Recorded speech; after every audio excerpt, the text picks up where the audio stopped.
What's up, everybody? It's the Sports Kid, aka and welcome back to another video. The trade deadline is over. I have just seen all the trades that have happened, and there's some big ones here. There's going to be a lot to talk about in this video, so let's just get right into it. So first, I want to talk about D'Angelo Russell going to the Timberwolves for Andrew Wiggins and a first-round pick, I believe. I think the Warriors, looking back at it, I didn't think the Warriors would win this trade.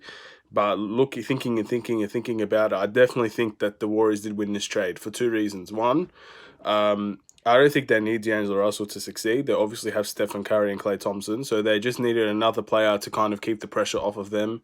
I think Andrew Wiggins will thrive in that situation. He probably average 20 plus a game still with the Warriors, and I think he's going to be a very good option for them going forward.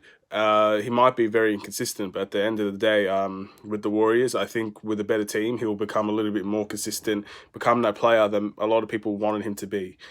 So yeah, also, 100%, the Warriors have been playing this extremely smart. They now have two first-round picks going into the lottery next season, and both of them are going to be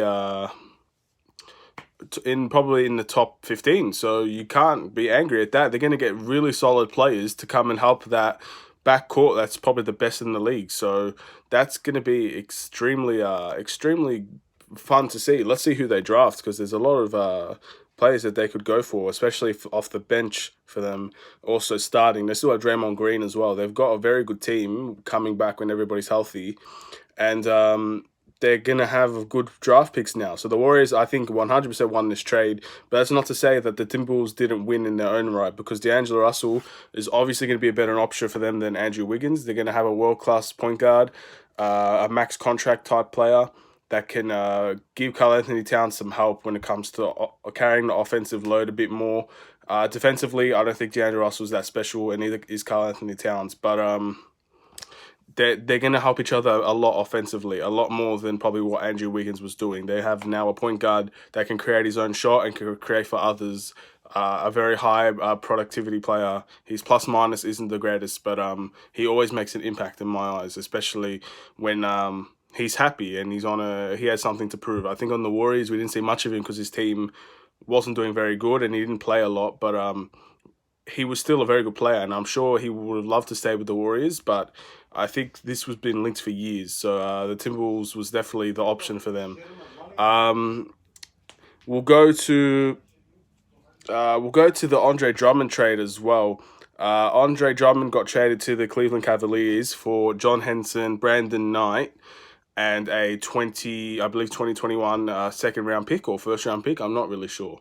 Now, I'm sorry. I'm not. I'm always the one that's gonna hate on the Pistons. I don't really like them, but This was probably the worst trade I've seen in a very long time in the NBA. I, for the life of me, cannot understand how you let a player, a max player that you could have for at least 2 years, get traded for an expiring contract, especially for John Henson and Brandon Knight. They're not good players. They're bench players at best, and John Henson's probably going to be starting for them because Thon Maker's not anything special. So this is not a good trade for them. I feel sorry for them in a way, but I think this is the start of a rebuild for them. I don't think that they're going to trade. They should have traded Andre Drummond for a lot more picks than what they got. I understand that he's been pretty bad this season, and people might have not wanted to have traded for him. But I think if they just had to wait it out, let him take his player contract, and I'm guaranteeing you there will be someone that will be interested in trading for him and would give up a lot to sign him, because a contender would love to have Andre Drummond on their team. Any contender would. And for 1 year, 35 million, I think a lot of teams would trigger that and they would have gone after that. But they decided to do it early and they didn't get anything really in return. This reminds me similar of the Derrick Rose trade, where we traded Derrick Rose. We got Robert Lopez and Jose Calderon, and that wasn't a good trade for the Bulls. And this is not a good trade for the Pistons. I still think the Pistons have a decent lineup. Their starting lineup's all right, but now they have to promote some of their bench players to the starters, and now their bench is going to get weaker. I don't think Brandon Knight is particularly a good player. I don't think John Henson's. I think John Henson's a solid NBA player, but I don't think he's starter material anymore. I think he was on the Bucks, but I don't think he is now. I just think he's a solid player. I don't think that they've got nearly as much value as what they could have for Andre Drummond, and that's sad. That's sad to see, but this was just not a good trade. I think they pulled the trigger way too early. I think if anybody had to go first, Blake Griffin had to get traded, but since the injury, they let Andre Drummond go. And Andre Drummond wasn't shy voicing his opinions on Twitter. Um, Andre Drummond gave a lot to Detroit. Detroit, for the longest time, has been a team that no one really cared about in the NBA. A team that no one really thought they were going to be anything special. They made the 8th seed a couple of times, but at the end of the day, they were just nothing special. They were nothing to say. They were never going to attract star players. They were never going to. They were never going to be a top 4 team. They were never going to be a team like that. I think this season was probably numbers-wise and players-wise the best chance that they got. But injuries and bad performances from their best players is the reason that they are where they are now. They're 10th and they can still make the playoffs. But with losing Andre Drummond, this is only going to become more difficult and more difficult and more difficult. They're losing a world-class rebounder. They're losing a decent defender. I know offensively he's not anything, but neither is John Henson. So they are losing a little bit of offense as well. And it's just going to... I honestly think that they have to have their players step up if they're going to make anything of this season. But I do think they're going to... They've pulled the trigger for a rebuild. I really think that's the only reason why they've done this. And if they did, I wish they just would have waited and let him sign his player contract and then see what happens in free agency. Maybe there's a couple of trades that could happen for better for the Pistons. All they had to do was wait. There was always going to be a team that was willing and able to select Andre Drummond as the guy that can help them win a championship. I really think that the Lakers, if they waited a year, would have pulled the trigger on that. Or even the Bucks, the Rockets even. If they just had to make some moves to get Andre Drummond, I'm sure most teams would have done it. But it's too late now. It is what it is. The Cavs, I think the Cavs definitely won this trade. They gave away nothing for Andre Drummond. And they have Andre Drummond for the rest of the summer, for the rest of this season. And Andre Drummond is probably not going to accept that player contract. But at the end of the day, he just might, because $35 million is $35 million. That's not something that you turn down every day. It all depends on Andre Drummond's mindset. Does he want to win a championship, or does he want to take the money for a year and then go in free agency in the next year? It's all up to Andre Drummond. We'll see how that goes. I think he might stay with the Cavs for one more season, but I definitely think the Cavs won this trade because they got rid of 2 expiring contracts, and they got a potentially all-star type player. I'm not sure if he is anymore, but he's definitely was, and he wasn't too long ago an all-star. So I think that definitely the Cavs won this trade. I think Kevin Love will be dramatically improved by this as well, and so will Colin Sexton. So it's a good trade for the Cavs. We'll see what happens with the rest of the season. There's been a lot of trades, and I can't really remember most of them, but like the Knicks were trying to make moves. And there is one, and this is the last one I'm gonna talk about. I know there's been a lot of trades, but I don't think many trades would have made too much of an impact. But this trade for me definitely made an impact. The Memphis Grizzlies finally got rid of Andre Iguodala, and they ended up getting rid of Jay Crowder, I believe, and somebody else for Justice Winslow from Miami. And this screams desperate for Miami Heat because they got a 20 million player, and Andre Drummond, who does not deserve to be making that much money at the age that he is and the level that he is. He's not.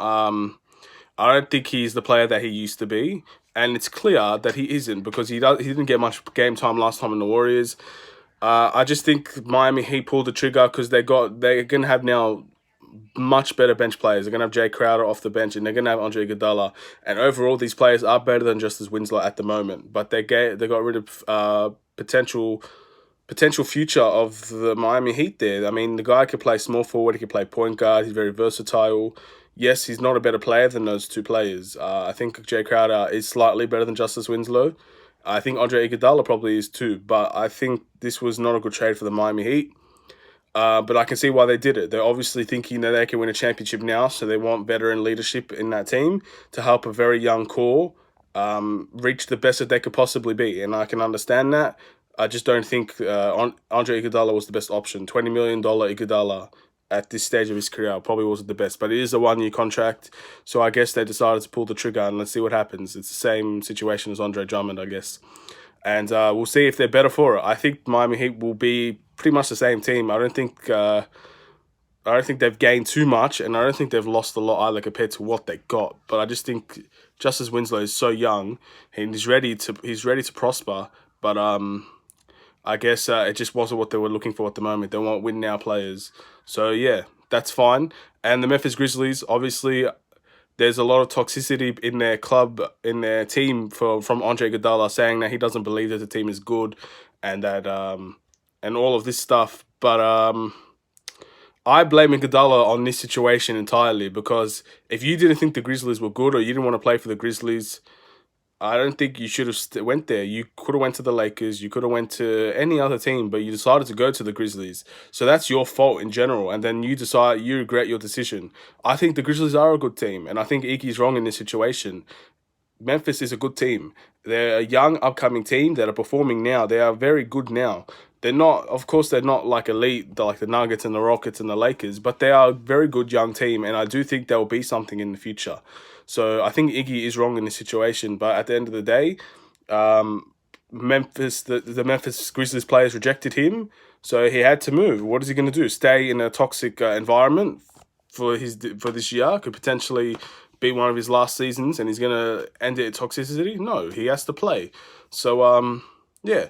I think this was a good trade for the Grizzlies. They've got Justice Winslow now, another young, upcoming talent. Very good, very solid defender. He can do a little bit of playmaking. He's played as point guard for Miami, so he could probably play some backup point guard minutes as well if need be, or if any injuries occur. So this is a very good trade, and for the Grizzlies, I definitely think the Grizzlies won this trade. But I think both teams ended up winning. It's just that I don't feel like Miami Heat won, if you know what I mean. Like, I think they're obviously what they were going for. They've done the trade well. I just don't think what they were going for was the right decision, in my opinion. Anyway, I know there's a lot more, but there's just so much. I can't really put it into one video. I might make another one if there's any really important ones that I've missed. D'Angelo Russell to the Timberwolves. Warriors won that trade. Both teams won that trade. Iguodala to the Miami Heat and Jay Crowder for Justice Winslow. Again, very good. And Andre Drummond to the Cavs for John Henson and Brandon Knight. And the Pistons definitely lost that trade. Let me know what you guys think. This is the Sports Code. Take care and peace.